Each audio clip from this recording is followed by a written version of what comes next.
আজ বানাবো বেগুন চপ। বেগুন চপ বানাই কিভাবে দেখেন। আসসালামু আলাইকুম, সবাই কেমন আছেন? আশা করি সবাই ভালো আছেন। যে যেখান থেকে আমার চ্যানেলটি দেখছেন সবাইকে আন্তরিক শুভেচ্ছা। আজকে আমি বেগুন চপ করব। তো বেগুন চপ আমাদের বিয়েরই বেগুন তুলে নিয়ে এসেছি, নিয়ে এই যে ভাজি করার জন্য নিয়ে নিচ্ছি।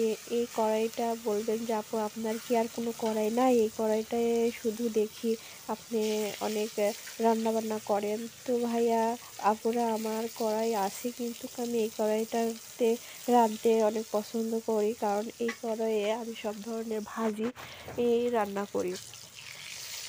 কারণ এটাতে ভাজি টাজি রান্না করলে ভালো হয়। তো বেগুন চপ আলাদাভাবে শিখানোর কিছু নাই। বেগুন চপ যে সবাই ভাজতে পারে, এটা এমনিতেই আমি আপনাদের দেখানোর জন্যই আমি করছি আর কি, অন্য কিছুই না। তো এই যে আমি সুন্দরভাবে এই বেগুন চপগুলো ভাজছি, উলট পালট করে দিচ্ছি, কারণ এক পাশে বেশি হবে এক পাশে কম হবে, সেই কারণে উলট পালট করে দেয়া। আর উলট পালট করে দিয়ে যে আমার ভাজা হয়ে গেছে, তো আমি তুলে নিচ্ছি এখানে।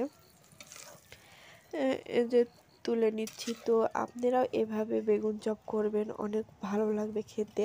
বেগুন চপের সাথে ডাউল হলে তো কোনো কথাই নেই, অনেক ভালো লাগে। তো আজকে আমি ডাউল রান্না করেছি আর বেগুন চপ সাথে, অনেক ভালো লাগবে খেতে। আজকে দুপুরের এটাই খাবার, আর অনেক পছন্দ করে আপনার ভাইয়ারাও। ভাইয়া আমিও অনেক পছন্দ করি। তো আজকে এই পর্যন্তই, সবাই ভালো থাকুন, সুস্থ